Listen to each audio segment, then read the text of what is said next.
सांवरे सेठ की कृपा से आज हम लोग ने कैरियर गाइडेंस के बेस पे 9 से लेकर 12th वाले बच्चों के लिए जो उनके फ्यूचर के लिए एक अच्छा हो सके, उनका किस तरह से उनका उत्थान हो सके, ये हम लोगों ने प्रोग्राम रखा है।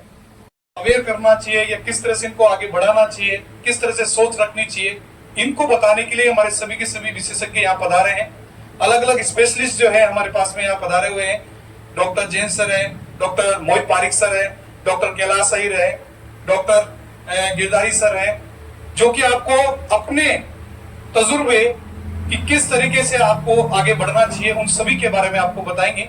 और इसके लिए मैं सबसे पहले शुरुआत करूंगा डॉक्टर कैलाश अहिर से, जो अपनी जितनी भी एक्सपीरियंस है, जितना भी इनकी लाइफ में जो घटित हुआ है, आज ये किस प्रकार से जो एक सक्सेस हुए हैं, उनके पीछे इनके क्या तजुर्बे रहे और किस प्रकार से आपको उसका फायदा मिलेगा, ये आपको बताने के लिए सर पधारिएगा आप लोग। सबसे पहले तो मैं आप सभी लोगों का, आप यहाँ पधारे, आपने अपना अमूल्य समय दिया, इसके लिए आपका धन्यवाद ज्ञापित करता हूँ। और वैसे यहाँ का जो कॉन्सेप्ट है कि भाई अपने इस पर्टिकुलर क्षेत्र के अंदर शिक्षा के क्षेत्र को लेके कुछ नया इनोवेटिव या नवाचार इस क्षेत्र के अंदर किया जाए, बच्चों को इस प्रकार से गाइड किया जाए कि वो आगे चल के कहीं पर भी कंफ्यूज नहीं हो। सीधा सा क्लियर था कि आपने अभी जैसे भी सर ने आपको बताया कि नाम के आगे डॉक्टर्स शब्द आ रहे हैं, तो डॉक्टर का अर्थ तो आप जानते होंगे, डॉक्टर का अर्थ सीधा सा ये अर्थ नहीं निकलता है कि वो अपना बीमार व्यक्ति को सही करने के लिए इंजेक्शन लगा दे वो डॉक्टर बन जाता है। डॉक्टर का पढ़ाई में अर्थ होता है कि वो अपनी पढ़ाई के आखिरी शीर्ष पर पहुंच चुका व्यक्ति ही डॉक्टर कहलाता है। तो ये मान सकते हैं कि उसको कितना अनुभव उसके जीवन में उसने लिया होगा, कितनी पढ़ाई उसने की होगी, तब जाके वो डॉक्टर बना होगा। इसका महत्व वो ही समझ सकते हैं, या पढ़ने वाला व्यक्ति या जो पढ़ा लिखा व्यक्ति है उसको समझ सकता है। तो मैं अपना जो है इसमें आपको मुख्य जो बातें हैं या पढ़ाई के संबंध में या जो सफलता के संबंध में क्या मूल मंत्र रहते हैं उसके बारे में बताऊंगा। तो सबसे पहला प्रश्न मेरा आपसे यही है कि कोई भी इंसान हो, कोई भी विद्यार्थी हो, वो बनना क्या चाहता है और आखिर में बनता क्या है, इसमें एक बहुत बड़ा फर्क होता है। बनना क्या चाहता है लेकिन आखिर में बनता क्या है, बहुत ज्यादा फर्क होता है। इसका जवाब आप भी सोचिए रखिएगा, मैं लास्ट में आपसे भी पूछूंगा। अब मैं शुरू करूं भाई सफलता के मूल मंत्र कौन से हैं, तो मैं आपके सामने 5 बिंदु यहाँ पे रखूंगा। सबसे पहला बिंदु है कि सफलता के लिए आपका एम क्या है, आपका गोल क्या है, उद्देश्य क्या है, आप क्या करना चाहते हो, आप क्या बनना चाहते हो, यही आपको पता नहीं है और आप शिक्षा लेते जा रहे हो, तो उस शिक्षा का कोई औचित्य नहीं है।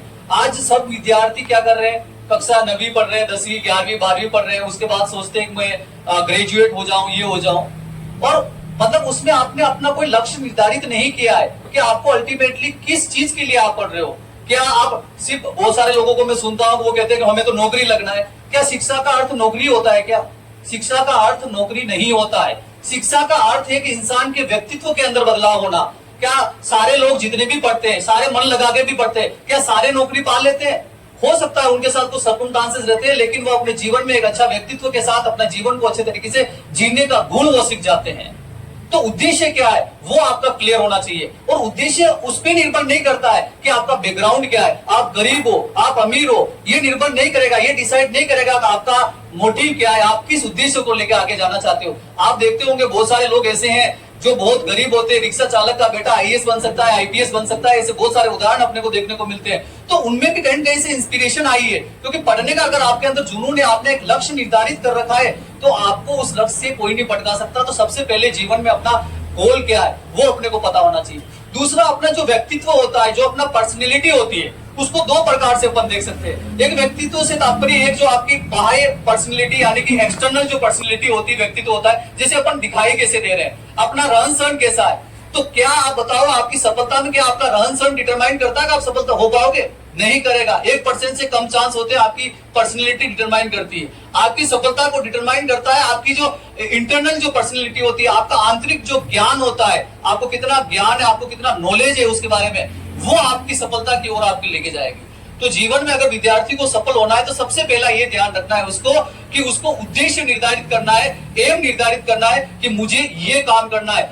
10 जगह सवारी करके अपन एक जगह नहीं पहुंच सकते और उसमें से सारी की सारी जगह अपने से छूट सकती है। और अपन ने अगर इस पर्टिकुलर एरिया की बात करें या अपने आस पड़ोस की बात करें तो अपन ज्यादातर सुनते हैं, किसी को भी पूछते भाई क्या कर रहा है तो बोलता है कि मैं ये कर रहा हूं, लेकिन उसको पूछते भाई तू ये क्यों कर रहा है, कि नहीं मेरा दोस्त कर रहा है इसलिए मैं कर रहा हूं।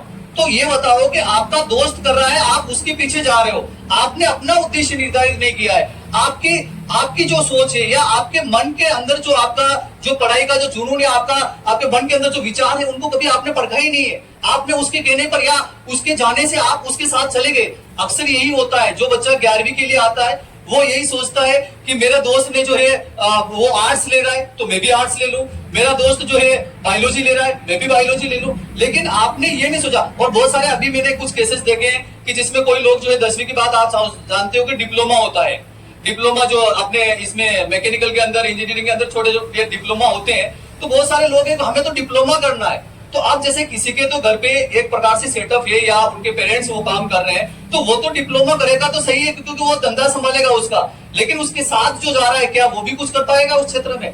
नहीं कर पाएगा। तो आपका उद्देश्य जब तक निर्धारित नहीं होता है तो आप पढ़ाई कर रहे हो उसका कोई अर्थ नहीं है, उसका कोई वजूद नहीं है।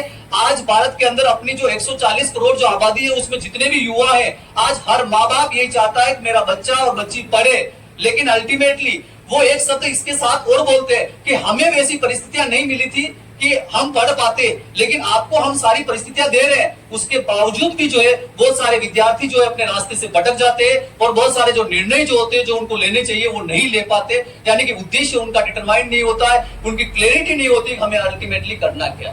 तो पहला सफलता का मूल मंत्र ये है कि सबसे पहला अपना उद्देश्य निर्धारित करें कि हमें बनना क्या है। दूसरा, आपने उद्देश्य निर्धारित कर लिया, उसके बाद आपके स्ट्रॉन्ग विल पावर, यानी कि आपकी जो इच्छा शक्ति है उस कार्य को करने के लिए वो मजबूत होनी चाहिए। जैसे मैं एक उदाहरण देता हूं कि अपन रोज सोचते हैं, आप लोग भी सोचते होंगे जो विद्यार्थी जीवन में रहते हैं, कि मैं कल जो है 5 बजे सुबह उठूंगा और अपनी पढ़ाई स्टार्ट करूंगा। उसके लिए आप अलार्म भी लगाते होंगे, आप सुबह 5 बजे आपका अलार्म भी बजता होगा, लेकिन आप उस अलार्म को बंद कर देते हो। तो वो आपकी इच्छा शक्ति नहीं हुई, क्योंकि आपकी दृढ़ इच्छा शक्ति अगर नहीं हुई तो आप अपने उद्देश्य की ओर कैसे बढ़ पाओगे? नहीं बढ़ पाओगे। आपकी इच्छा शक्ति जो है आपकी दृढ़ होनी चाहिए। इसके बाद यहाँ पे एक पॉइंट और कहना चाहूंगा, hard work is the key to the success, ऐसा कहा गया है। यानी परिश्रम जो अपन करते हैं वही अपने को मेहनत या अपनी सफलता डिटरमाइन करता है। ऐसा कहते हैं कि परिश्रम से ही जो है आपको सफलता मिलती है, लेकिन मैं ये नहीं कहूंगा केवल परिश्रम से सफलता मिल सकती है, केवल अकेले परिश्रम से सफलता नहीं मिलती है, ये भी आप ध्यान कर लो। यहाँ पे एक पॉइंट और जोड़ना चाहता हूँ, जैसे आपने देखा होगा विद्यार्थी के जो एग्जाम होते हैं या जो किसी भी एग्जाम की प्रिपरेशन कर रहा होता है वो पूर्ण किताब को पढ़ चुका होता है, पूरी किताब को पढ़ चुका होता है, फिर भी उसका पेपर अच्छा नहीं होता है, जबकि प्रश्न उसी किताब से आया हुआ होता है। तो कहाँ कमी नहीं है? कमी रही है वो एग्जामिनर ने जो प्रश्न दिया है उसकी लैंग्वेज के अंदर बदलाव कर लिया है, उसकी भाषा के अंदर बदलाव कर दिया है। यानी कि आपने तो सिर्फ क्या किया है, आपने उसको रट लिया है, आपने पूरी चीजें याद कर लिए, लेकिन उसको कॉन्सेप्चुअल आपने समझा नहीं है। तो यानी कि आप हार्ड वर्क तो आप कर रहे हो, लेकिन हार्ड वर्क के साथ स्मार्ट वर्क और करोगे तब जाके आपको सफलता मिलेगी। अब स्मार्ट वर्क क्या होता है? तो स्मार्ट वर्क ये होता है कि आप जिसकी भी तैयारी कर रहे हो वहां पर जो भी एग्जाम हुए उनके पेपर्स क्या आपने देखे, वहां परीक्षा का पैटर्न आपने देखा है, कितने नंबर का प्रश्न है, कितने शब्दों में अपने को आंसर देना है, इस वे को आपको समझना पड़ेगा, ये एनालिसिस आपको करना पड़ेगा। अगर ये एनालिसिस करके फिर अगर आप पढ़ाई कर रहे हो तो आपको आपकी सफलता से कोई दूर नहीं रख सकता। तो 2 बिंदु यहाँ पे हो गए। सबसे पहला आपका उद्देश्य आपने निर्धारित कर लिया, आपकी दृढ़ इच्छा शक्ति है उस कार्य को करने के लिए। और तीसरी बात आती है कि जो आपने इच्छा शक्ति अपनाई या जो उद्देश्य लिया है उसको आगे चल के आपको एग्जीक्यूट करना और उसको मेंटेन करना। एग्जीक्यूट से तात्पर्य यह है कि आपने जो सोच रखा है उसको लागू करना और उसको निरंतर बनाए रखना।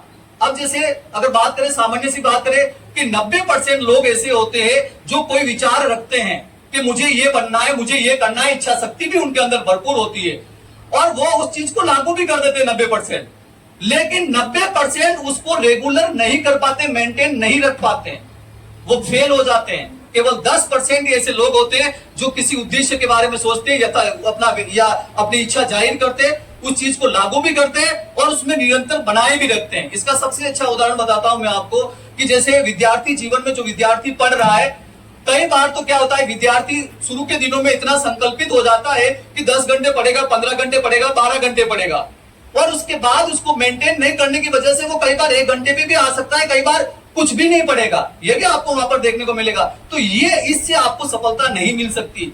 ऐसा कहते हैं कि पढ़ाई के अंदर आप भले 5 घंटे पढ़ो रोज के या 4 घंटे पढ़ो, लेकिन वो रोज आपको अगर पढ़ोगे तो आपको सफल होने से दुनिया की कोई ताकत आपको नहीं रोक सकती। यानी कि आपने जो सोचा है, आपने जो विचार किया है, उसको आप निरंतर उस प्रयास को अगर आप करते रहे, कंसिस्टेंसी अगर आपने बना के रखी, तो आप सफल एक दिन जीवन में अवश्य होंगे। अन्यथा आपकी सफलता दूर दूर तक आप सफल नहीं हो सकते हो। 3 पॉइंट हो गए। पहला पॉइंट था अपना, आपने उद्देश्य डिटरमाइन कर लिया, आपकी दृढ़ इच्छा शक्ति है उस कार्य को करने के लिए। तीसरा, उस उद्देश्य को प्राप्त करने के लिए आपने जो योजना सोची है उसको आपने लागू किया और उसको निरंतरता बनाए रखी। अब यहाँ पे भी इसमें एक पॉइंट और जोड़ना चाहूंगा, कार्य योजना बनाना, प्लानिंग करना। इसका एक सबसे अच्छा उदाहरण देता हूं मैं कि अपन ग्रामीण परिवेश से संबंधित है और अपन जानते हैं कि विवाह के समारोह के बारे में अपन भली भांति जानते हैं। सारा किसी की भी शादी करवानी है तो क्या किसी की शादी करवाई जाएगी, जैसे आज शादी करवाई जा रही है तो क्या आज ही अपने को पता चला कि आज शादी करेंगे अपन बच्चे और बच्ची की? नहीं करेंगे ना। यानी आपको 6 महीने पहले, 1 साल पहले, यानी कि कुछ न कुछ एक समय अंतराल के दौरान आपको पहले ध्यान रहता है कि मुझे इस तारीख को ये जो है शुभ लग्न मिल रहे हैं और इस दौरान मुझे वो काम कार्य करवाना है। तो क्या उसके लिए कार्य योजना नहीं बनाई जाती, एक प्लानिंग नहीं की जाती कि भाई टेंट वाला कौन रहेगा, रसोई वाला कौन रहेगा, खाना बनाने वाला कौन रहेगा? हर आदमी के बारे में वहां पर डिटरमाइन किया जाता है। पहले से ही उसको कुछ राशि दे दी जाती ताकि वो कार्य उस समय हो सके और आप शादी में बराबर आनंद आप ले सकते हो। तो एक विद्यार्थी अगर अपने एक लक्ष्य को लेकर चल रहा है, एक लक्ष्य को लेकर चल रहा है, मुझे आईएएस बनना है, आईपीएस बनना है, तो क्या बताओ कि वो तुरंत जो सोच रहा है और तुरंत ही उसको इंप्लीमेंट करेगा? क्या वो आईएएस आईपीएस बन सकता है? क्या नहीं बन सकता है? उसके लिए उसको दिन प्रतिदिन जो वो मेहनत कर रहा है वो उसको वहां तक लेके जाएगी। उसकी 1 या 2 दिन की या 1 महीने की या 6 महीने की मेहनत से वह सफल नहीं हो सकता है जब तक उसमें कंसिस्टेंसी नहीं होगी, जब तक वो लगातार उसके बारे में पढ़ेगा नहीं, लगातार कंटिन्यू जो 4-5 घंटे। और इवन पढ़ाई के अंदर ऐसा है कि आप 10 घंटे पढ़ के अगर 5 घंटे पे आ रहे हो तो आप डिग्रेड हो रहे हो। आप 1 घंटा पढ़ो, आप 1 घंटा पढ़ो, उसको आप 2 घंटे करो, उसको आप 3 घंटे करो, यानी ऐसे इंक्रीज करोगे तो आप सफल हो सकते हो। आप टॉप से जाके बॉटम पे आओगे उसका कोई अर्थ नहीं, वहां पे नहीं निकलने वाला है। तो आपकी प्लानिंग एक बेटर होनी चाहिए। और एक प्लानिंग का एक सबसे अच्छा उदाहरण भी मैं आपके सामने रखना चाहता हूं कि 1 साल पहले मैं 10-12 सालों से पढ़ाने का काम है, पढ़ा रहा हूं मैं, नौकरी भी है मेरी, पढ़ाने का शौक है। 2014 से मैं जो है इस एजुकेशन सेक्टर के अंदर हूं और बहुत सारे विद्यार्थी मेरे से पढ़ के निकले हैं। और मैंने एक ऐसा प्रयोग जो है अभी 1 साल पहले ही जो है जहां मैं पढ़ा रहा था वहां मैंने किया था कि अपने को रिजल्ट्स कैसे लेना है। तो मैंने, आप बात नहीं मानोगे, 6-7 महीने तक उन बच्चों के साथ जो मैंने मेहनत की। अब ऐसा नहीं है मैं पढ़ा रहा हूं उसके अलावा मैंने कुछ अतिरिक्त पढ़ा है उनको, नहीं, पढ़ा तो वही रहा था, लेकिन जो मैनेजमेंट किया ना उसका परिणाम भी मैं आपको बताऊंगा। मैनेजमेंट ये किया था, जो विद्यार्थी मेरे पास थे उन विद्यार्थियों को मैंने ऐसे शेड्यूल उनका बना दिया, मैंने शेड्यूल बनाया उनका कि आज तुझे क्या पढ़ना है, आज तुझे क्या करना है, वो सारा शेड्यूल उनका बनाया। क्लास में तुम्हारा क्या रहेगा, क्लास के अलावा तुम क्या करोगे, वो भी शेड्यूल बनाया। और इवन रात को 12-12 बजे तक कोचिंग में रुक के, चाहे लड़का हो या लड़की हो, एज ए लाइब्रेरी के रूप में उनको पढ़ने के लिए मैंने वहां पर एक प्रकार से पूरा इंप्लीमेंट किया। उनको पेरेंट्स से भी बात की, सारे राजी हो गए और वो कार्यक्रम मैंने किया। रात को 12 बजे तक मैं कोचिंग में रुकता था उनके लिए। और इवन लड़कियां थी तो उनको हॉस्टल तक छोड़ने के लिए भी मैं वहां जाता था, भाई कहीं पे भी जो रात का समय कुछ ऐसी कोई घटना नहीं हो जाए। तो ये काम मैंने 7 महीने तक किया, रेगुलर किया। और इसका अर्थ ये नहीं केवल वहां उनको वो बैठे वो पढ़ रहे, मैं कुछ नहीं ध्यान, मैं ध्यान भी वहां रख रहा हूं। इसके साथ साथ बच्चा अगर 12 बजे तक पढ़ा है तो वो क्या पढ़ के निकला है, क्या याद करके निकला है लाइब्रेरी से, वो पहले मेरे पास एक बार वाइवा देगा, मैं पूछूंगा उसको प्रश्न, वो अगर क्लियरिफाई कर पाएगा तो मैं उसको जाने दूंगा, नहीं तो उसको पनिशमेंट दूंगा। ऐसा एक पूरा रिकॉर्ड, वो रिकॉर्ड के लिए उनके पास एक अलग से एक डायरी मैंने मेंटेन करवाई है, रोज मैं साइन करता था उनके, और एक प्रकार से एक शेड्यूल मैंने चलाया था। और शेड्यूल का नतीजा ये रहा कि पिछले साल, आप जो जानते हैं नहीं जानते मैं आपको बता दूं, एक एग्जाम होता है जो आज की तारीख में आज भी एक एग्जाम चल रहा है, उसका जेईटी बोलते हैं, ज्वाइंट एंट्रेंस टेस्ट बोलते हैं। एग्रीकल्चर के अंदर 12वीं जो बच्चा कर लेता है उसके बाद उसको उच्च शिक्षा के लिए किसी विश्वविद्यालय के अंदर प्रवेश लेना है तो वहां पर एक एग्जाम आयोजित करवाया जाता है और आज करवाया जा रहा है। तो उस एग्जाम के लिए उस बच्चों में पूरे राजस्थान में जनरल कैटेगरी में एक लड़की है, अपने चित्तौड़ की है, गंगरार की, ज्योति शर्मा नाम है उसका। उस बच्ची ने पूरे राजस्थान में पहली रैंक आई है उस परिश्रम की वजह से। और एक एसटी कैटेगरी की बच्ची है सपना मीणा, जो टॉप की थी, उसकी भी अपनी कैटेगरी में दूसरी रैंक आई है। तो ऐसे जो एक नतीजे जो हैं हमें ये मेहनत से देखने को मिले, ऐसा परिश्रम करने से मिले। और ये जो जैसे आप ये मैं इसमें सफलता के मूल मंत्र के साथ ये चीज भी बता दूं, जैसे आज मैं अगर ये विचार यहाँ रख रहा हूं तो ये विचार इसलिए रख रहा हूं कि इस विचार को रखने का उद्देश्य ये है कि आज सिटी के अंदर, शहर के अंदर तो इस प्रकार का एजुकेशन चल रहा है, वहां बच्चा सिर्फ ये ध्यान नहीं देता है कि मुझे कक्षा ही पढ़नी है, मुझे 9वीं पढ़नी है, मुझे 10वीं पढ़नी है, मुझे 11वीं पढ़नी है, मुझे 12वीं पढ़नी है। वहां बच्चा इसके साथ ये भी सोचता है कि मैं 12वीं के बाद कहां जाऊंगा। तो ये होता है कि आपकी प्लानिंग क्या है, और प्लानिंग आपको बनानी पड़ेगी। जैसे मैं मेरा खुद का भी बताता हूँ, कोई सा भी ऐसा एग्जाम है जो मेरे सेक्टर का है, उस एग्जाम में ऐसा नहीं क्लास सही रह जाता है, उस एग्जाम में जाता है। अगर रिपोर्ट उठा के देखोगे तो जैसे एक प्रकार से पूरी एक लाइन लंबी से आपको दिखाई देगी। हो सकता है आपके मन के अंदर विचार हो कि बंदा अगर इतना जाता है तो आज हमारे बीच क्यों क्या कर रहा है, तो उसके पीछे भी बहुत सारे रीजन है। आपको विश्वास या आपको अगर कहीं पता करोगे तो आपको पता लगेगा, वर्ष 2013 के अंदर ही मेरा बैंक के अंदर सिलेक्शन हो गया था। बैंक के अंदर जो आप जानते हो एक एग्रीकल्चर फील्ड ऑफिसर की पोस्ट होती है, पंजाब नेशनल बैंक के अंदर सिलेक्शन हुआ। लेकिन मैंने उसको एक पल में उसको ठुकरा दिया, क्योंकि मेरे को मेरे अपने अंदर जो पढ़ाई है या मेरे अंदर जो मैं जानता हूं या जो मेरे जो विश्वास था कि मैं इससे बेटर करूंगा। और सबसे बड़ा रीजन ये था कि मैं भी आपके इस क्षेत्र से ही हूं, मेरे में भी वो मेवाड़ के गुणधर्म है। इसीलिए एक होता है मेवाड़ के अंदर गुणधर्म का सीधा सा तात्पर्य निकलता है कि अपन अपने घर को छोड़ के दूर नहीं जाते हैं। और शायद ये चीज भी मेरे मन में थी कि मैं मेरे घर से दूर चला जाऊंगा और मेरा परिवार मेरे से दूर हो जाएगा, या परिवार की, क्योंकि पापा का जो है एक प्रकार से एक्सीडेंट हो गया था और कुछ सर्कमस्टेंसेस ऐसे बने थे मैं घर नहीं छोड़ सकता था। तो फिर मेरे को ये निर्णय लेना पड़ा कि मैं वहां पर नहीं जाऊंगा, जबकि घर वाले दूसरे जितने भी सदस्य थे सभी ने कहा तू बैंक ज्वाइन कर ले 2013 के अंदर। और मैं उस समय आरसी में एमएससी कर रहा था, मैंने बैंक ज्वाइन नहीं किया, मैंने घर आना तक छोड़ दिया। क्यों? क्योंकि मुझे पता है घर वाले फोर्स करेंगे जा बैंक ज्वाइन कर। और उसके बाद भी अलग अलग एग्जाम देता रहा। उसके बाद 2015 में मैं सरकारी सेवा में आ गया, 2015 से मैं सरकारी सेवा कृषि विभाग के अंदर दे रहा हूँ और मैं 2014 से बच्चों को पढ़ा रहा हूँ। पढ़ाने का जुनून शुरू से रहा है। मेरी मार्केट में 3 किताबें चल रही है, जो आप जो देखते हो उस किताबों के अंदर एग्रीकल्चर के सेक्टर के अंदर 3 किताबें मार्केट के अंदर मेरी चल रही है। और एक सबसे बड़ा पब्लिशर से कल्याणी पब्लिशर्स जो दिल्ली से पब्लिश करता है, उसके थ्रू किताब चल रही है। यानी एजुकेशन के मामले में देखो मेरे सामने 2 चीजें हैं, या आपके सामने भी जीवन में ध्यान रखना 2 चीजें, एक तो शिक्षा है और दूसरा पैसा है। अगर आपने शिक्षा और पैसा को यानी एक चीज को यानी कि पैसे को अगर आपने तवज्जो दे दी तो आप शिक्षा प्राप्त नहीं कर सकते। शिक्षा लेनी है तो उसके लिए पैसे को आपको भूलना पड़ेगा। और मेरे जीवन का वास्तविक चीज बताऊं कि मेरे पास बहुत सारी अपॉर्चुनिटी नहीं है। मेरे हाईवे पे होटल है और जिस समय मैं पढ़ रहा था मैं चाहता तो आज उस होटल को जमा के यानी कि आज मैं उधर बहुत कुछ कर रहा होता, लेकिन मेरे माइंड के अंदर क्या था कि मुझे शिक्षा के क्षेत्र में जाना है। और आज जितना भी ज्ञान लिया है उतना जो लोग जो मेरे से पढ़े हुए हैं, जो मेरे टच में है, वो जानते हैं कि मैं कैलाश सर कौन है। आज आप छोटी सी बात है, जैसे आपको भी अगर जैसे देखना हो ये चीज तो आप केवल मेरा नाम डॉक्टर केसी हेर भी अगर आप यूट्यूब पे डालते हो तो पूरी चीजें आपके सामने खुल के आ जाएगी कि क्या है, क्या पढ़ाते हैं, क्या होता है वो चीज। तो कहने का अर्थ है आपको पूरे जुनून के साथ लगना पड़ेगा। और कई सारे एग्जाम्स में मैं क्लियर हुआ हूं, हर मुकाम पे मैं गया हूं, हर मुकाम पे गया हूं जो मेरे सेक्टर का एग्जाम होता है। लेकिन वहां पे आप भी जानते हो मार्केट के अंदर आप सुनते हो कि बहुत सारी चीजें होती है। वहां पे सिर्फ आपकी पढ़ाई से ही आपको नहीं आगे हायर पोस्टों पे जाया जा सकता है।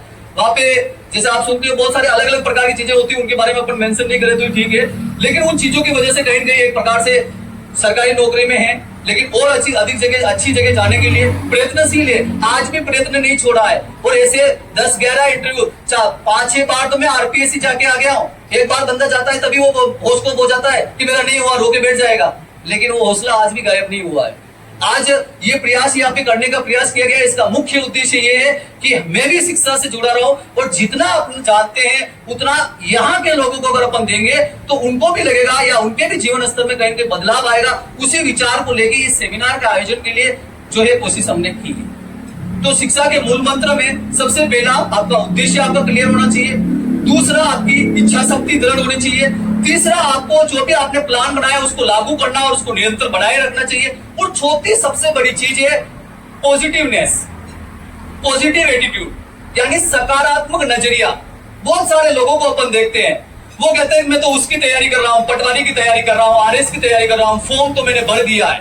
मतलब उनके बातों से ही जो आपको लग रहा है कि वो उस कार्य को केवल कर रहे हैं, किसके लिए कर रहे हैं? उन माँ बाप के लिए कर रहे हैं कि जो उनको भेजते हैं, कोई बच्चा तू पढ़ ले, उनके लिए कर रहे हैं, वो अपने लिए नहीं कर रहे हैं। यानी कि उनमें कहीं ना कहीं एक लेकुना है कि हम सक्सेस होंगे नहीं होंगे, या इतना हमें पढ़ा जाएगा नहीं जाएगा। यानी कि जब तक आप पॉजिटिव सोच नहीं रखोगे, सकारात्मक विचार नहीं रखोगे ना, तब तक आप सक्सेस होना तो आप भूल ही जाओ, आप सक्सेस कभी नहीं हो सकते हो। पॉजिटिवनेस इंसान को बहुत आगे लेके जाती है। एक छोटा सा उदाहरण यहाँ पे भी मैं आपको देता हूँ। जैसे कई बार अपन शरीर के अंदर वीकनेस फील करते हैं, कमजोरी फील करते हैं, अपने को लगता है कि मैं कमजोर, या मेरे को बुखार आ रहा है, तो आप ज्यादा सोचो कि नहीं मुझे बुखार आ रहा है, आप चुपचाप बेड पे सो जाओगे। लेकिन उसके अंदर भी आप एक एनर्जी रखो, नहीं मुझे कुछ नहीं हो रहा है, मुझे ये काम करना है, आप वहां पे बीमारी फील नहीं करोगे। पॉजिटिवनेस हर चीज में जरूरी है, सकारात्मक सोच हर चीज में जरूरी है। हाँ, हर सिक्के का दो पहलू होता है, सकारात्मक और नकारात्मक दो पहलू आते हैं, लेकिन आपको सकारात्मकता की ओर बढ़ना पड़ेगा। आप ये सोचते रहोगे कि मैं एक बार जो है असफल हो गया तो मैं जीवन भर ही असफल होता रहूंगा, तो आप असफल ही होंगे। ऐसा नहीं सोचना है आपको, क्योंकि हो सकता है कि ईश्वर ने आपके लिए कुछ अलग लिखा हो। क्योंकि हर जगह अपन जाते यही बात होती है कि आपको पॉजिटिवनेस को अपने जीवन में हमेशा रखनी है। ये चौथा सिद्धांत हो गया। पांचवा एक आखिरी सिद्धांत ये है कि हैव बुकिश नॉलेज और अ प्रैक्टिकल नॉलेज। क्या आपको किताबी ज्ञान है या व्यवहारिक ज्ञान है, या दोनों ही ज्ञान है? ये भी सबसे बड़ा डिटरमाइन करता है। आज के विद्यार्थी जैसे बहुत सारे अपन देखते हैं, पढ़ ही रहे हैं, उनको किताबों का ज्ञान है। लेकिन एक बताओ, क्या केवल किताब के ज्ञान से आप सक्सेस प्राप्त कर सकते हो? क्या कभी नहीं कर सकते आप। किताब के ज्ञान के साथ साथ आपको व्यवहारिक ज्ञान होना भी जरूरी है। हर जगह किताबी ज्ञान काम में नहीं आता है, हर जगह काम में नहीं आता है। इसका उदाहरण भी मैं आपको देता हूं। जैसे आपको कह दें कि आपको साइकिल चलानी या मोटरसाइकिल चलानी या कार चलानी, अब उसको अगर थ्योरेटिकल क्लासरूम में अंदर बिठा के आपको पढ़ा दिया जाए और फिर बोल दे साइकिल चला ले जा, तो क्या वो चला पाएगा? चला पाएगा क्या? नहीं। उसके साथ कोई ट्रेनर रहेगा और उसको सिखाएगा, तब जाके उस साइकिल को वो चला पाएगा। एक छोटा सा उदाहरण हो रहे, आप ट्रेन से सफर कर रहे हो, आपने टिकट सब ले लिया, लेकिन जो टिकट चेक करने आया और बाई मिस्टेक आपका टिकट कहीं गिर गया, तो अब उस समय आप उसको क्या बोलोगे? क्या उसको रिएक्शंस आपके रहेंगे? वो आपका प्रैक्टिकल नॉलेज डिटरमाइन करता है, वहां पे आपका बुकिश नॉलेज काम में नहीं आता है। तो यानी कि शिक्षा के अंदर केवल किताबी कीड़ा पढ़ने से ही काम नहीं चलेगा। शिक्षा के अंदर मार्केट में क्या चल रहा है, लोगों के विचार क्या है, किस प्रकार से एक दूसरे से कन्वर्सेशन अपन कर सकते हैं, उसके बारे में भी अपने को पता होगा, तभी जाके उस सफलता की ओर अपन कदम बढ़ा सकते हैं। तो ये 5 मूल मंत्र होते हैं सक्सेस होने के। सबसे पहला, आपका उद्देश्य क्लियर होना चाहिए, आपकी दृढ़ इच्छा शक्ति होनी चाहिए उस कार्य को करने के लिए। तीसरा, उस इच्छा शक्ति को पूर्ण करने के लिए जो आपने प्लान बनाया है, कार्य योजना बनाई है, उसको लागू करना और उसको निरंतर बनाए रखना चाहिए। और सकारात्मक नजरिया चौथा आपका होना चाहिए। और पांचवा, आपको किताबी ज्ञान के साथ साथ व्यवहारिक ज्ञान भी अगर होता है, तब जाके आप सक्सेस को प्राप्त होते हो। ये 5 जो है मूल मंत्र अगर किसी विद्यार्थी ने अपने जीवन के अंदर अपना लिए, वो कभी भी जो है पीछे डिफेक्ट नहीं खाएगा, वो हमेशा सक्सेस पाएगा। कहते हैं बूंद बूंद से गड़ा पड़ता है। अपने उद्देश्य को लेके चले, अपनी इच्छा शक्ति को बनाए रखे, अपने प्लान बनाए, सकारात्मक सोच रखे और किताबी ज्ञान के साथ साथ व्यवहारिक ज्ञान भी रखते। कहते हैं कि जो हीरा जो होता है ना, वो अंधेरे में भी चमकता है। हीरा जो होता है वह अंधेरे में भी चमकता है। अगर आप में वो जो है नॉलेज है, तो आप अंधेरे में भी चमकोगे। यानी मैंने पहले ही कह दिया आपको कि शिक्षा का अर्थ यही नहीं है कि नौकरी लगना। शिक्षा का अर्थ है नौकरी के साथ साथ व्यक्तित्व को डेवलप करना। आप शिक्षा से व्यक्तित्व को डेवलप करके भी कुछ ऐसी एक्टिविटीज कर सकते हो कि आप अपने जीवन में और अच्छा काम आप कर सकते हो। अब आखिरी में एक शब्द और दूंगा, वक्त सबको मिलता है, वक्त सबको मिलता है जिंदगी को बदलने के लिए। वक्त सबको मिलता है जिंदगी को बदलने के लिए, लेकिन जिंदगी दोबारा नहीं मिलती है वक्त को बदलने के लिए। यानी समय की बात यहाँ पे हो रही है। जो समय आपका गुजर गया है वो वापस कभी नहीं आ सकता। जो चला गया है सो चला गया है। आप जैसे आप 40 या 35 साल की उम्र पे जाके सोचो मैं 20 साल में ये काम कर लेता, शायद आज मैं वहां होता, ये आपकी थोट सी रह जाएगी। तो इसको बदलना पड़ेगा, इस विचार को बदलना पड़ेगा। और आज इस विचार को बदलने के लिए, इस सोच को बदलने के लिए ही हमने करियर गाइडेंस सेमिनार रखा है। ये कॉन्सेप्ट मेरे माइंड में 2 सप्ताह से चल रहा है और इसके लिए मैं मेरे स्तर से जितनी इंफॉर्मेशन लोगों को दे सकता था उतने देने का प्रयास किया है। कोई नहीं आए वो उनकी इच्छा, लेकिन आप आए तो आपको मैंने सारी चीज समझाई है। अब आपके जो भी पढ़ने वाले विद्यार्थी है उनको निर्धारित करना है कि मुझे किस लक्ष्य की ओर जाना है, और जो भी अभिभावक गण है उनको सोचना है हमारे बच्चों को किस प्रकार से हमें पढ़ाना है। देखिए, आप ये सोचोगे केवल वो 9वीं पढ़ ले 10वीं पढ़ ले, वो मार्कशीट में अच्छे नंबर ले आए, लेकिन आप बताओ उसकी मार्कशीट के अंदर 90% भी आ गए, लेकिन वो आगे जाके असफल हो गया, कुछ कर नहीं पाया, तो उस मार्कशीट का क्या मतलब है? जब उसे वो आगे वाली कॉम्पिटिटिव नॉलेज का अगर ज्ञान नहीं है, उसकी वो बेस अगर मजबूत नहीं है, तो वो आगे चल के क्या करेगा? इस ओर आप लोगों को विचार यहाँ पे करना पड़ेगा। मैं अपना उद्बोधन यही पे समाप्त करता हूँ। आप बच्चे को केवल स्कूली शिक्षा दे रहे, लेकिन मुझे बताइए, क्या आप लोग उनको साथ साथ शाम को ट्यूशन नहीं भेज रहे हो? आप हम लोग ट्यूशन में भी पैसे लगा रहे हैं, हम लोग स्कूल में भी पैसे लगा रहे हैं। अरे आप उसको ऐसी शिक्षा दीजिए कि कम से कम एक ही जरिए से, एक ही पैसे से आपका जो है पूरा काम कंप्लीट हो सके, और ऐसी सोच लेकर ही हम लोग आपके यहाँ पर पधारे। हमारे पास खुद का एक अच्छा खासा तजुर्बा है, हम लोग 10 सालों से इस एजुकेशन से जुड़े हुए हैं। हमने खुद इसी के साथ आपको जो है डॉक्टर अंकेश जैन सर आपको बताएंगे कि किस प्रकार से अपनी जो है आगे का मार्गदर्शन आप रख सकते हो। सर पधारिएगा। आप सभी को मेरा सादर प्रणाम और नमस्कार। साथियों, मैं अपनी बात रखूं उसके पहले मैं 2 लोगों का धन्यवाद देना चाहता हूं, और जो पहला व्यक्ति है वो है आपके डॉक्टर कैलाश सर। मैं कई दिनों से सर से कह रहा था कि सर आप जो प्रोग्राम बटेवर में करना चाह रहे हो उसे आप उदयपुर के अंदर करो, भीड़ लग जाएगी। लेकिन ये हमारे कैलाश सर का जज्बा है कि वो अपने लक्ष्य से टिके नहीं, हटे नहीं। उन्होंने कहा नहीं जैन सर, ये प्रोग्राम तो बटेवर में ही होगा, मेरी जन्मभूमि में ही होगा। तो जोरदार तालियां कैलाश सर के लिए होनी चाहिए। दूसरी तालियां मैं बजवाना चाहता हूं आप लोगों के लिए। साथियों, सबसे पहले कोई भी लक्ष्य अगर हासिल करना है, सेमिनार का टॉपिक ही क्या है? भविष्य उत्थान के लिए अगर हमें भविष्य बनाना है हमारे बच्चों का, तो सबसे पहले वहां पहुंचना होगा जहां पर ये ज्ञान की गंगा बह रही होगी, जहां सरस्वती माता की पूजा की जा रही होगी। तो आप लोग अपना कीमती समय निकाल करके यहाँ तक पहुंचे, यानी आपने पहला कदम हासिल कर लिया, तो आपको खुद के लिए जोरदार तालियां बजाना चाहिए। साथियों, ये बहुत बड़ा सौभाग्य है आप सबका और मेरा भी कि हमें आज आपके इस भटेवर के अंदर इस सेमिनार करने का मौका मिल रहा है। साथियों, बातें तो बहुत सारी हैं मन में करने की, कहने की। अरे भाई, मुझे कुछ कहने की जरूरत नहीं। आपके यहाँ एक ऐसा हीरा मौजूद है कि उस व्यक्ति का जज्बा मैंने देखा है। 2015 से कंटिन्यूअसली लगातार मैं उनके साथ जुड़ा हुआ हूं, और मैंने देखा है कि उनका जज्बा क्या है। अनुभव बहुत सारे हैं, बहुत सारे अनुभव हैं, बहुत सारी बातें हैं जो मैं आपसे करना चाहता हूं, लेकिन मैं शॉर्ट में आपका ज्यादा समय नहीं लूंगा, लगभग 7 मिनट का समय लूंगा मैं आपसे। साथियों, सबसे पहला जो पॉइंट मैं आपके साथ रखना चाहता हूं कि आज अपन कहते हैं पढ़ाई करो पढ़ाई करो, अरे पढ़ाई करो। आज पेपर में देख रहे हैं कि सीबीएसई में 10वीं में इतने मार्क्स, 12वीं में इतने मार्क्स। एक बहुत बड़ा प्रोग्राम आज उदयपुर के अंदर भी होने वाला है जिसमें मेरी बच्ची भी जाने वाली है। साथियों, मुझे एक बात समझ में नहीं आ रही कि पढ़ाई करो पढ़ाई करो पढ़ाई करो, ये कहां तक चलेगी ये दौड़, और इससे होने वाला क्या है? तो सबसे पहला मेरा पॉइंट है कि हम ये जो पढ़ाई के पीछे भाग रहे हैं, डेफिनेटली बौद्धिक क्षमता हमारी बढ़ती है, सोचने का तरीका बढ़ता है, लेकिन साथ में हमें इस पढ़ाई को रोजगार से भी जोड़ना है। पहला पॉइंट है कि पढ़ाई को रोजगार से जोड़ना है। अब देखें साथियों, दूसरा आता है कि हम यहाँ के कौन सा रोजगार करें। मैं एक लिस्ट लाया था आज, मुझे लग रहा था कि बटेवर की जागरूक जनता काफी सारे क्वेश्चन करेगी। लगभग 50 जॉब मैं आपको लेकर के आया था जिस पर मैं आपको जवाब दे सकता था। साथियों, एक छोटा सा क्वेश्चन, ये वन में नहीं रहेगा कि मैं बोल रहा हूं आप सुन रहे हैं, अपन बातें करेंगे। एक छोटा सा क्वेश्चन है कि आप सब लोग भटेवर क्षेत्र के ही हैं। भटेवर में ऐसे कितने लोग हैं जो बस ड्राइवर या ट्रक ड्राइवर हैं? कितने लोग होंगे? 10, 20, 30 होंगे? इतने हैं? अच्छा, ऐसे कितने लोग हैं? मैं अभी आ रहा था गाड़ी से, तो ये एक एरोप्लेन यहाँ से उड़ रहा था।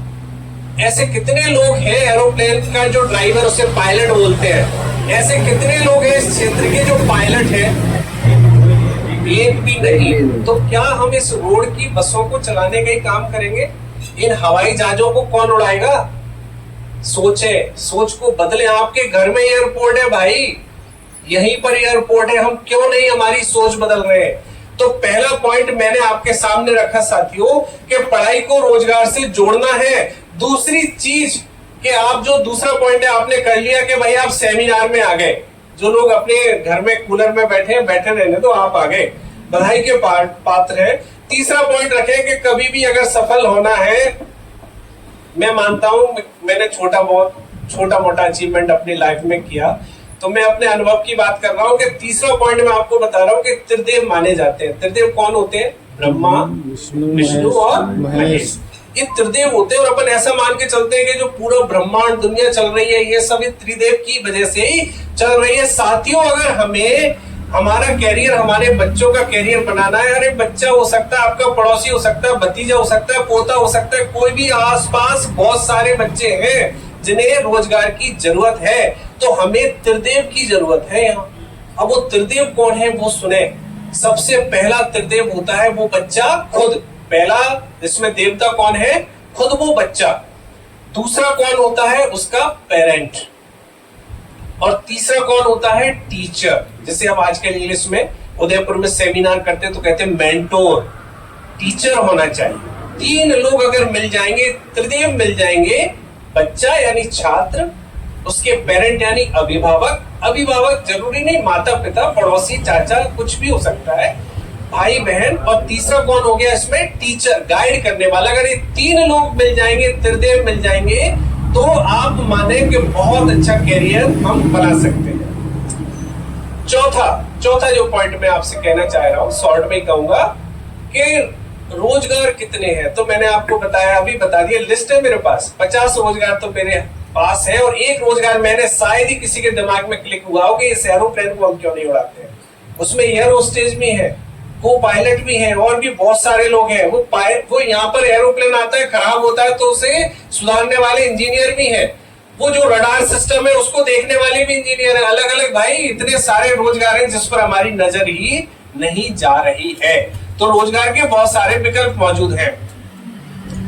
अब साथियों, हम कौन सा रोजगार करें? अरे सर आप आए थे उदयपुर से, आपने कह दिया 50 रोजगार है, हम कौन सा रोजगार करें? तो देखिए, इसमें तीन चीजें हमें समझना चाहिए। अगर एक बच्चा, एक पेरेंट भी मेरी बात अगर उसके दिल तक पहुंच गई तो मैं मानूंगा कि मेरा यहाँ आना और इस महान सेमिनार का उद्देश्य पूरा हो जाता है। साथियों, हमें समझना है कि उस बच्चे की रुचि किसमें है, इंटरेस्ट। उसे पायलट बनने में मजा आ रहा है या बस ड्राइवर में आ रहा है, मजा आ रहा है, तो उसे वही करने देना है अपन को। दूसरा देखना है क्षमता, उसकी क्षमता कितनी है, ये भी हमें देखना पड़ेगा। और तीसरा हमें देखना पड़ेगा कि उपलब्धता कितनी है, अपॉर्चुनिटी कितनी है, वो उपलब्ध है भी कि नहीं। अब इसी का एक उपलब्धता की बात आ रही है, तो ये देखें आप, सेमिनार उपलब्ध हो गया आपके यहाँ। क्या साथियों इस लेवल का सेमिनार आज से पहले आपने भट्टेवर में कभी सुना? बताइए। नहीं, ये उपलब्धता आपके पास आ गई है।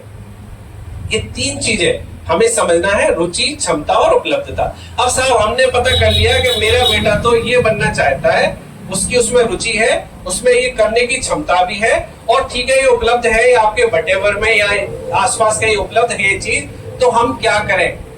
तो अगला पॉइंट आता है कि हम एक बार ध्यान लगाएं। ध्यान मतलब शांत मन से विचार करें, ध्यान लगाएं कि अब हम इसे कैसे हासिल करें।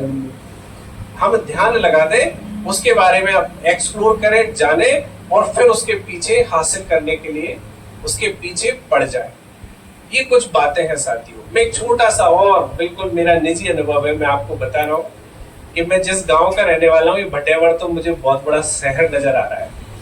मैं जिस गांव का रहने वाला हूँ उसमें 8th क्लास तक का स्कूल था। सन 1994 92 की बात है, जब मैंने शायद 10th किया था, 94 में किया था, 10th क्लास मैंने की थी।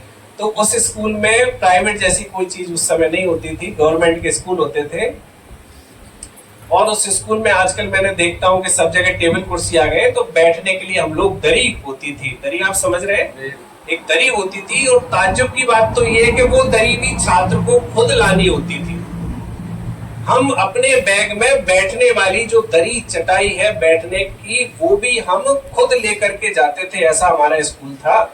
और एक और बात, मैं खुद का अनुभव बता रहा हूं कि मेरा आधा ध्यान तो टीचर की बात पर रहता था और आधा रहता था ध्यान के आसपास से कोई सांप बिच्छू ना निकल आए। ये हालत थी, दरारें होती थी उस स्कूल में। लेकिन साथियों, मैंने कुछ पॉइंट आपसे अनुभव जो मैं आपको बता रहा हूं, लेकिन अगर आप लगे रहें और ये त्रिदेव काम करें तो फिर वो बच्चा उन ऐसी कंडीशन से निकल करके भी भट्टे भर में आकर के और मंच पर आ सकता है। तो ये मौजूद है, अपनी सोच बदलना है। एक लास्ट बात मैं कह रहा हूं, सोच। ये सारी सफलता यहाँ छुपी हुई है दिमाग के अंदर। अगर हम सोच लें कि अरे मेरे को तो भाई राज करना है, बिल्कुल किसी भी काम में बिल्कुल टॉप पर जाना है, तो आपको उस काम में सफल होने से कोई भी रोक नहीं सकता है। इस दिमाग के अंदर ये सफलता मौजूद होती है। तो अपनी सोच बदले और आगे बढ़े, और आपको जो अपॉर्चुनिटी मिल रही है उसका पूरी तरह से लाभ लें। ऐसे कितने बच्चे हैं जिन्होंने 10th और 12th पास कर लिया? एक बार हाथ उठाओ। 10th या 12th पास कर लिया, हाथ बिल्कुल कॉन्फिडेंस से उठाओ। बहुत बढ़िया, बहुत बढ़िया। ये पूरा संसार आपके लिए खुला हुआ है बच्चों, मैं बता रहा हूँ। और हो सकता है ऐसी पोस्ट और ऐसी चीजें आप पहुंच जाओ कि जब मैं आऊं तो मुझे आपको नमस्कार करना पड़े। आप ऐसी पद को, ऐसे सम्मान को भी हासिल आप लोग कर सकते हो और कोई नहीं कर सकता। ये बात ध्यान रखना, छात्र जीवन ही है जो कुछ भी कर सकता है। थैंक यू, आपने मुझे यहाँ बुलाया, इसके लिए बहुत बहुत धन्यवाद।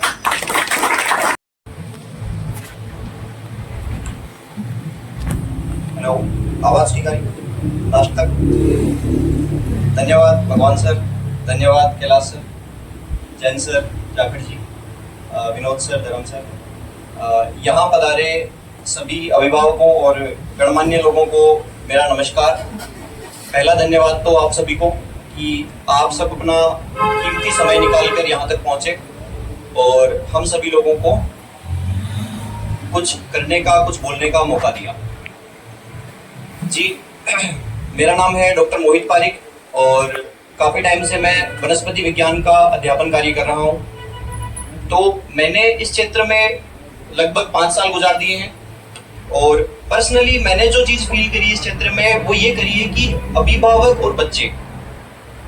और बच्चे दोनों ही शिक्षा को लेकर उतने चिंतित नजर नहीं आते जितना कि आज के समय के हिसाब से आना चाहिए था।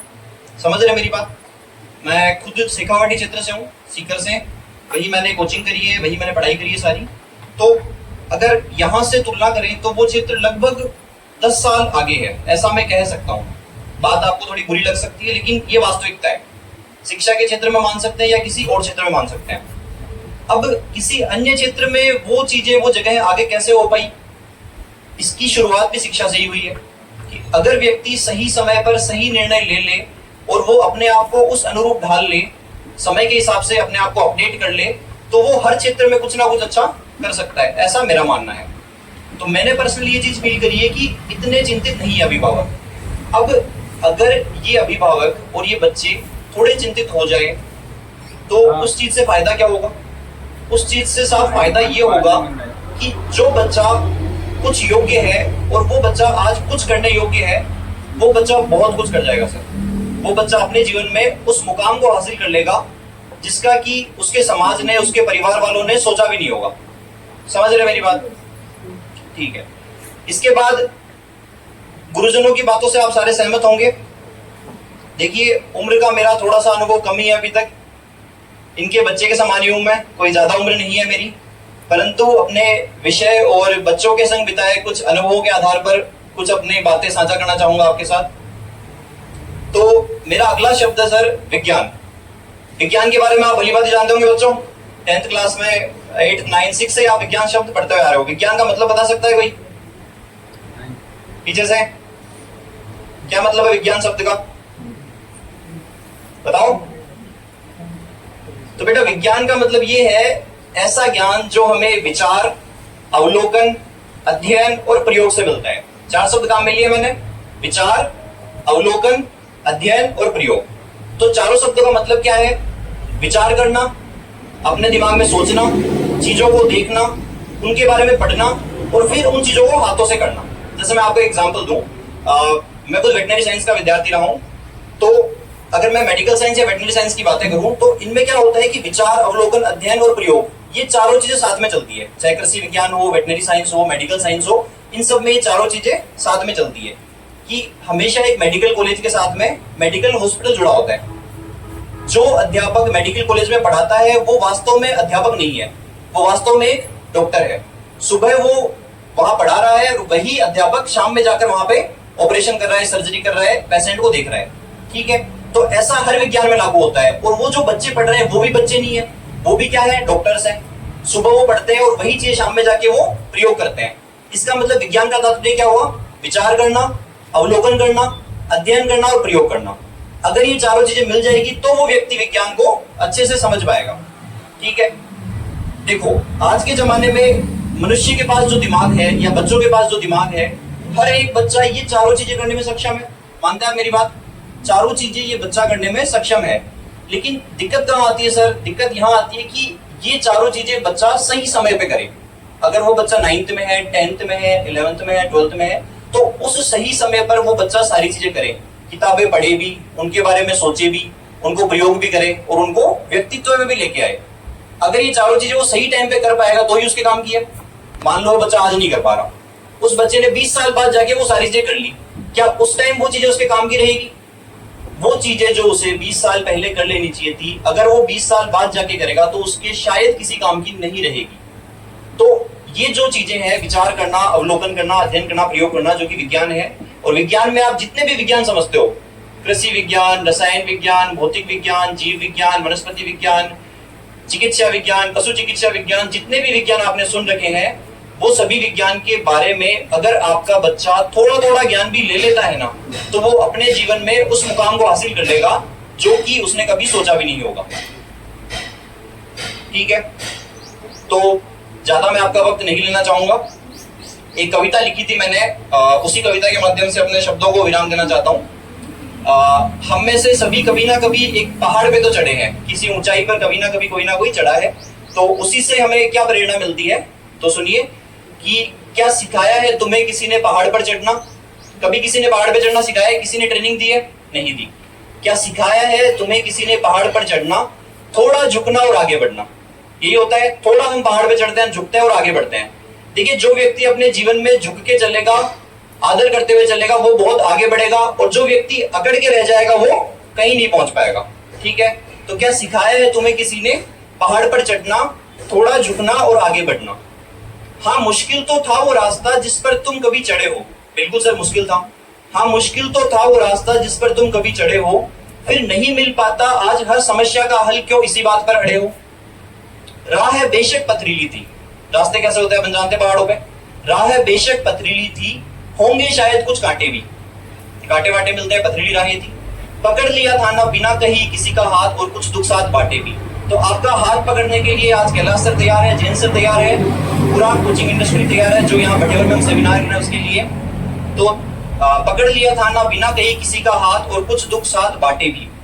थक चुके थे पर चलते रहे तुम। बीच में जाके स्टेज आती है कि थक गए भैया, और नहीं चला जाएगा, लेकिन क्या करते हैं? थक चुके थे पर चलते रहे तुम, क्योंकि पता था कि मंजिल करीब है। फिर बेटा अब क्यों कह देते हो कि यही अब अपना नसीब है? संघर्ष तो तुमने तब भी किया, संघर्ष तो तुमने तब भी किया, और अब भी तुम्हें ही है अपनी अधूरी कहानी को गढ़ना, क्योंकि नहीं सिखाया था ना तुम्हें किसी ने भी पहाड़ पर चढ़ना। धन्यवाद।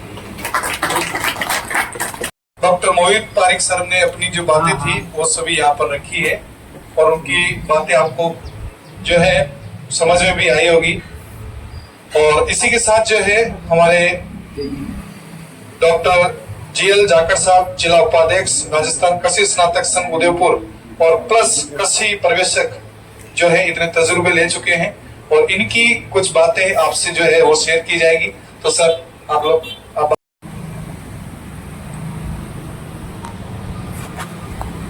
हेलो हेलो, आवाज पहुंच पा रही है?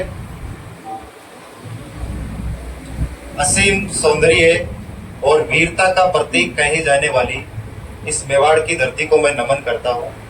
मैं नमन करता हूँ उस परम पिता परमेश्वर को जो आज मुझ में वक्ता बनकर बोल रहा है और आप लोगों में श्रोता बनकर सुन रहा है। इस मंच पर उपस्थित विषय विशेषज्ञ और मेरे सामने विराजमान अभिभावकगण तथा शिक्षा के क्षेत्र में एक नई उम्मीद लेकर आए और नए प्यारे विद्यार्थियों का मैं हार्दिक स्वागत करता हूं और अभिनंदन करता हूं।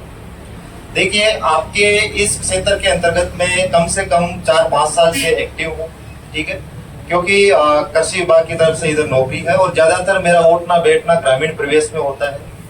छोटे से छोटे किसान से लेकर बड़े से बड़े किसान तक, गरीब से गरीब किसान से लेकर अमीर से अमीर किसान तक यहाँ पे उठना बैठना होता है। तो इस एरिया की शिक्षा के क्षेत्र के अंतर्गत क्या हालतें हैं, ठीक है, और शिक्षा को लेके इस एरिया के अंतर्गत क्या सोच है, उससे मैं हल्का हल्का कहीं ना कहीं वाकिफ हुआ।